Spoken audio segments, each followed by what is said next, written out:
Hey guys, welcome back. So if you're new here, my name is Brandea Miller. I am a mom, a wife, a business owner, a content creator, a podcaster. I do a lot.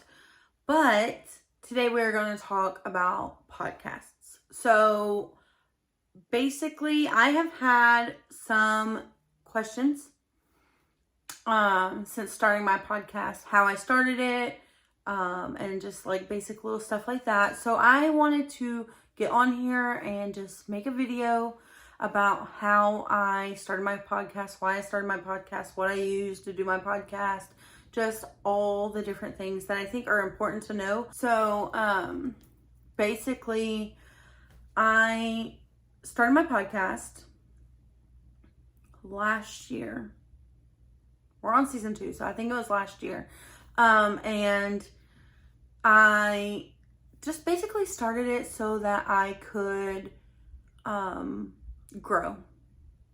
I wanted to grow. I wanted to blossom. I wanted to get out of my shell. And so basically I started it because I was like, I want to grow as a content creator. I've been doing YouTube off and on for a little while since my son was born, but nothing consistent. And so I wanted to grow as a content creator, but I wanted to be able to like feel like I was comfortable talking. And a lot of the time when I would film videos and stuff, one thing that would hold me back is my voice. I hate the way my voice sounds. Apparently that is a common like occurrence. A lot of people hate the way their voice sounds on recording or film. So I started this podcast and I had no idea where it was going. I still kind of have no idea where it's going. If I'm being honest, I am in the middle of rebranding basically everything, my podcast, my life, everything. And so yeah, I basically just was like, I'm just gonna do it.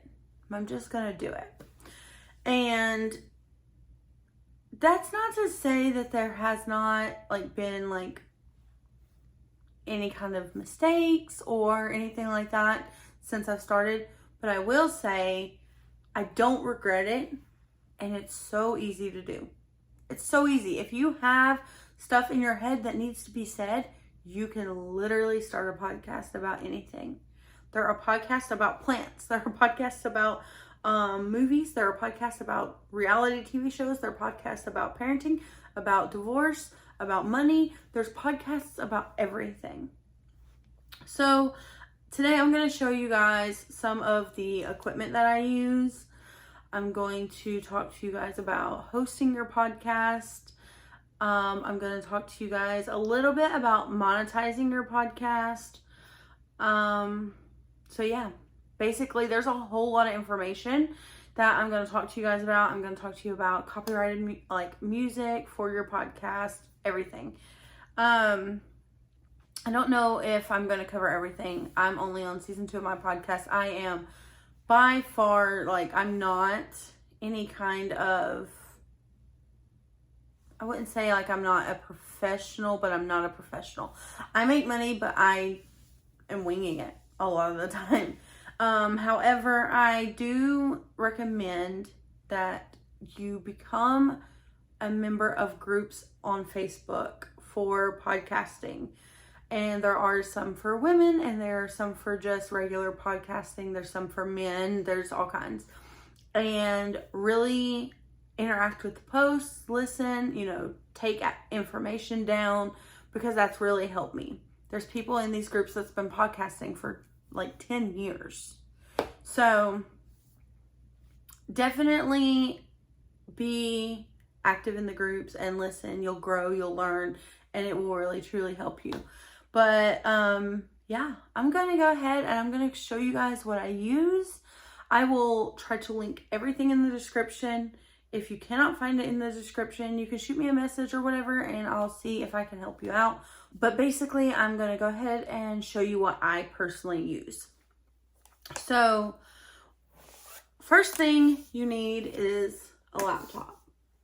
And truth be told, you actually don't need a laptop because some hosts have apps where you can do it on your phone. However, it's way easier on a laptop. So personally, I am using a MacBook Air.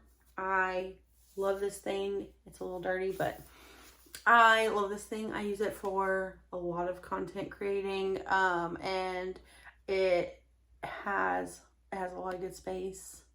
I have a lot of music on here that is copyright free, so that I don't get like infringement or anything like that. But yeah, basically you need a laptop. You can go with Windows, you can go with Mac, whatever floats your boat. I don't suggest though a Chromebook. From what I understand, because I had a Chromebook before, they don't really have like USB slots and stuff like that, and you will need a USB slot more than likely. But this is what I use. I also, hold on you guys. Okay. I also have to use this adapter. So like I was saying, you do have to have a USB slot. MacBook does not have a USB slot. It does have a USB-C slot. So I got this adapter. I think it was like $30 or something. You can get some generic ones, but I got this one from Apple. And so basically, and I've had it like a long time too, but basically you plug this part in.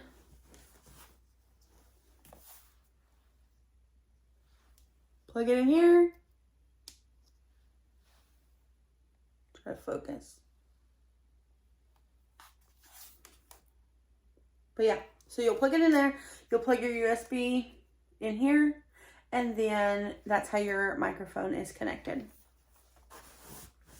I prefer a MacBook over a regular laptop. I will always prefer a MacBook just because I use iMovie for YouTube. I need, I think it's faster.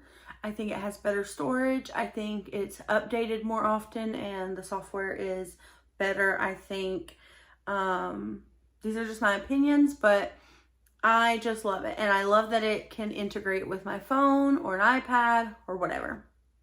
That I do love.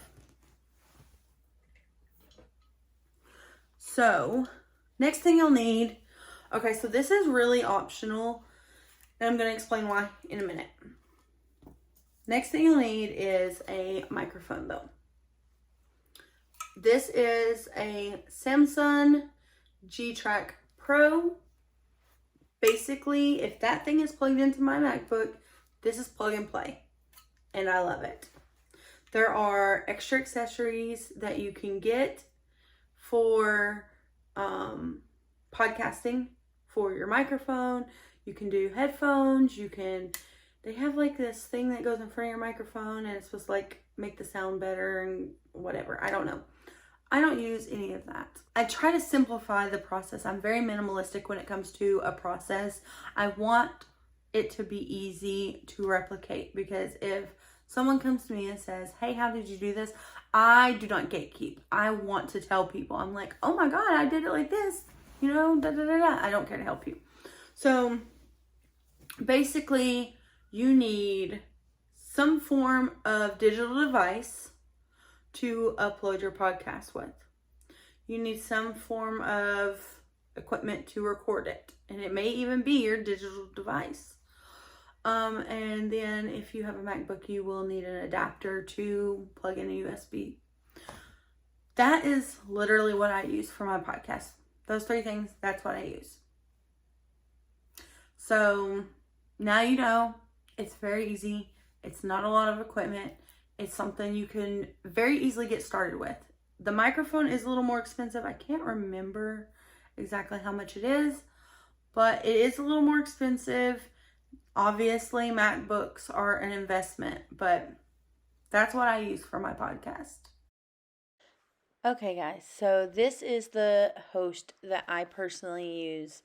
It is free to sign up, and you can monetize it rather quickly after you sign up. So the host that I use is Anchor, and I will link it below. And like I said, I'm in the middle of a rebrand for my podcast. So, For the Heck of It is basically what I am leaning towards as the new name.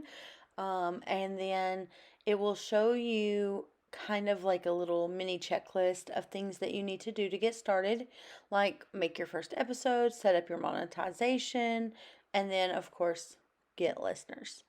The thing in the middle that says your podcast is set up, that's where you will click and you'll put like your name and stuff. But I had already done that, so that's why it looks different than it will when you first sign up. So we're going to go ahead and click to learn more about like the monetization, because even if you're doing this as a hobby at first, you're going to want to eventually monetize this if this is something you continue to do. And there's a lot of different ways to monetize a podcast.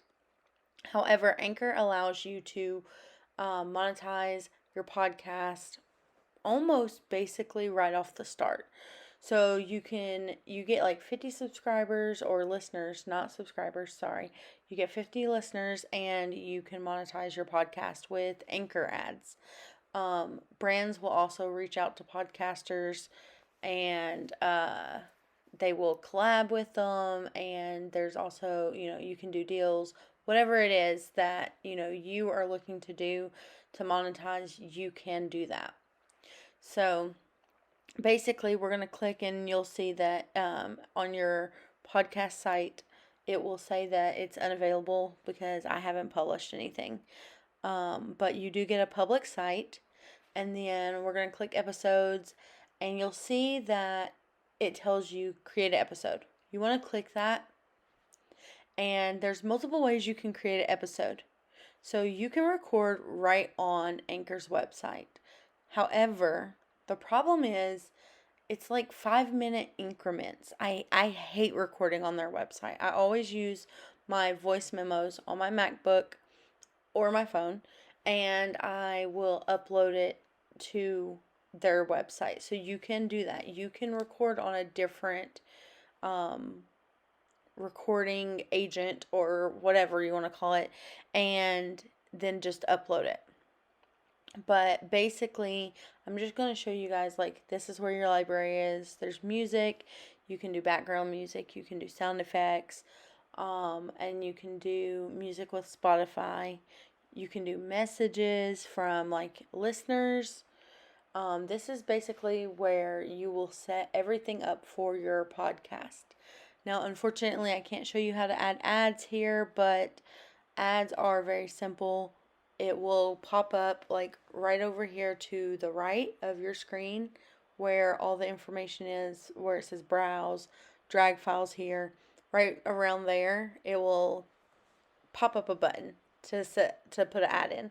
That's how you will put an ad into your podcast, and you can move the ad wherever you need it into your podcast.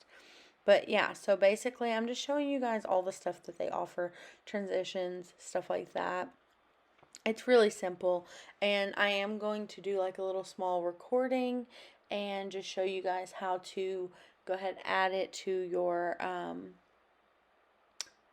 I literally just had a brain fart, to your episode, and then as well as add music and rename it, because when you're in your library, you're going to want to be able to search those things. It really makes a difference to be able to search and find all of your recordings very easily. So, in case you want to make an outro or intro with part of your recordings for the second season or whatever, but it makes it so much easier. And you can literally just say, if your episode is recorded in different parts, you can just put, for the heck of it, episode 1, part 1, episode 1, part 2. And that way you can search it and find it so easy. But right here, I'm just going to show you guys how I rename it, search, add some music, and then I'm going to add it to the episode. That way you know how to do all this. It's very easy. It's literally, this is one of the easier things that I have done to grow out of my shell. It really truly is, and it only feels intimidating. Once you start uploading episodes, it's not as bad as it seems. It's not as intimidating as it would seem to be. So here I'm just showing you how to add background music to your podcast. Now I am going to show you guys a website I use to get copyright free music. So you don't have to add this kind of music from Anchor to your podcast. You can add anything you want if you have a way to edit it and add it. But you can't add it on the Anchor website. You do have to have an outside editing source. And then here I'm just showing you guys basically how to save your episode. There's not really a lot of explanation that needs to be had. It's just typing in your title, typing in your description. You will pick a date. You can literally pick a date for as far as you could even think of, to be honest. And then you'll just scroll down and you can put polls and Q&As in your episodes. I do not do that. I've never heard of that. I don't know. That's just something that you can do if you want to. And then you'll put like your season, your episode, and whether it's clean or explicit. Lately mine have been pretty explicit, unfortunately, but you know what? It's not really unfortunate. Like I said, rebranding. But yeah, so basically this is it. You'll save it, and then if you scheduled it for a future date, it will publish on its own. You'll never have to worry about coming in and publishing it.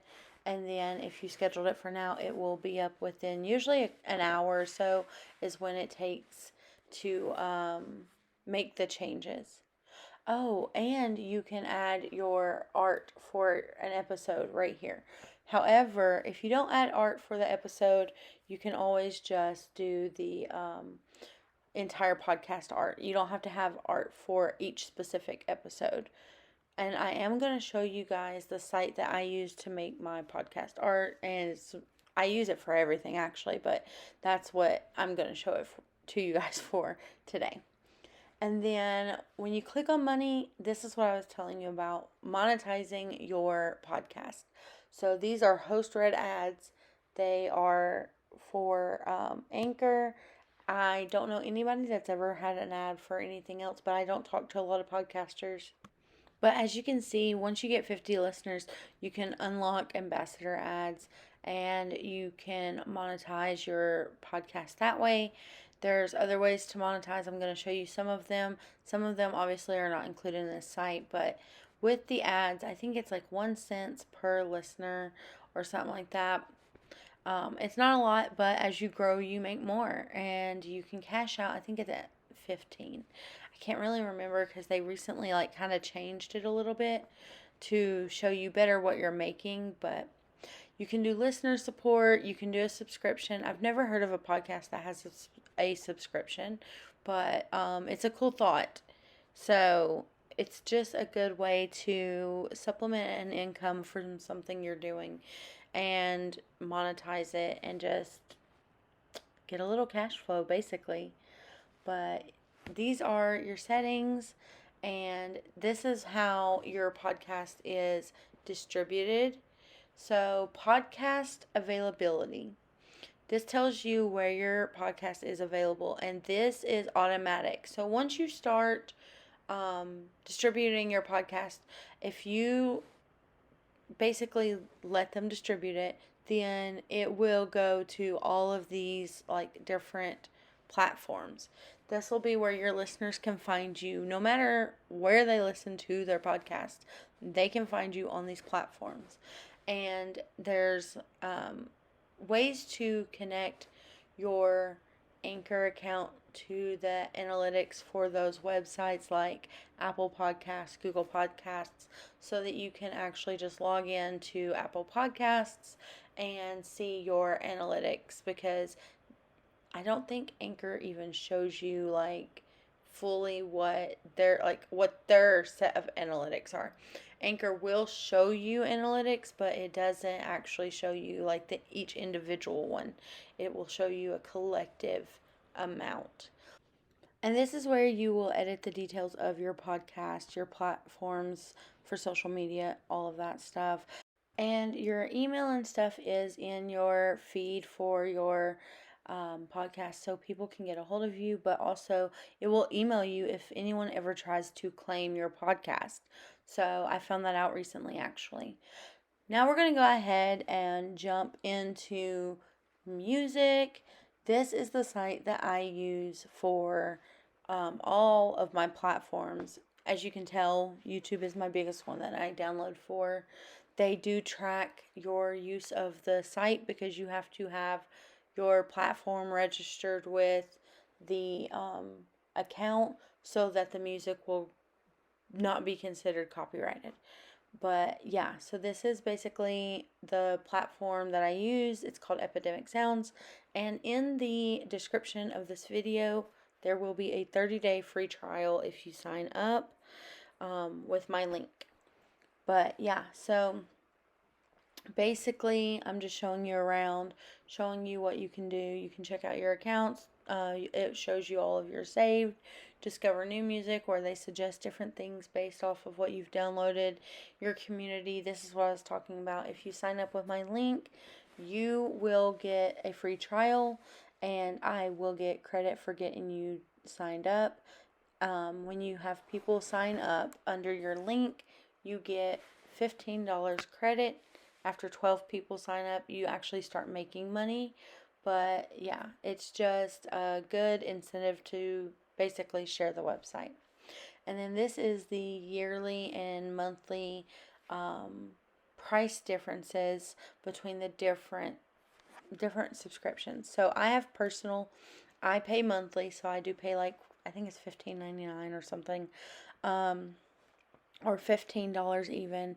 And then if you do it for like the year, it's only $9 a month.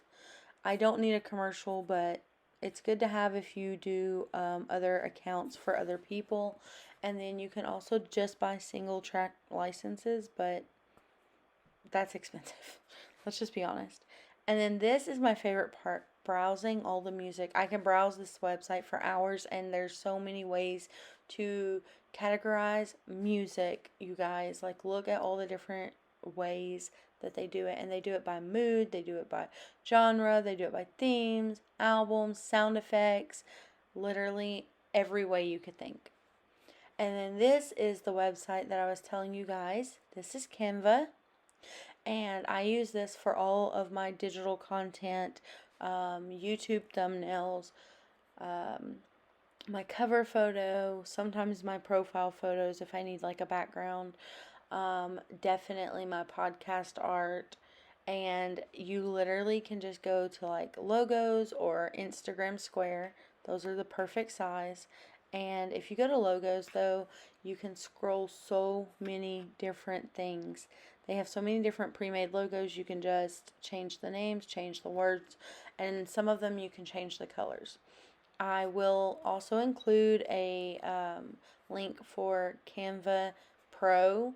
I definitely advise that you get Pro because you get access to more fonts, you get access to more pictures, you get access to more backgrounds, you just get so much more access to things, and it's so nice. It's so nice to have Pro. I have the Pro, and it's amazing. I couldn't live without it, to be honest. And then I'm just showing you all of the podcast ones. I'm just going to kind of show you kind of how it works a little bit. There's no way I could walk you through this video all the way through Canva, but I may do a video on Canva later on just because it's so freaking good to have. And if you are a content creator like myself, you can make YouTube TikToks. Oh my goodness, I'm so tired. YouTube videos on there. You can do YouTube thumbnails. You can do TikTok videos. You can do Instagram posts. You can work on like your Instagram story, logos. There's just so many things. Flyers, posters, business cards, and Canva does actually have a printing service as well. But for now, we're just going to worry about this little logo. As you can tell, I'm just walking you through all the stuff. You can do like a brand kit, font sets. I love that because it shows you which fonts work well together, so you don't have to guess. But backgrounds, literally everything, and you can upload your own stuff, obviously. your own pictures, your own backgrounds, your own whatever you want. So Canva is definitely good to have. But basically, that is the gist of that. I'm going to show you real quick how to share and save it and how to change the name so that you can find it easily on your computer. But basically, that is the gist. You guys, if you are trying to make a podcast, go do it. Do it now. But hopefully this helps you get started. Hopefully this makes it a little easier for you to understand and see all the things that, you have access to that will make your life so much easier if you are starting your podcast journey. But I will see you guys next time. Go ahead, like, subscribe, and have a good night.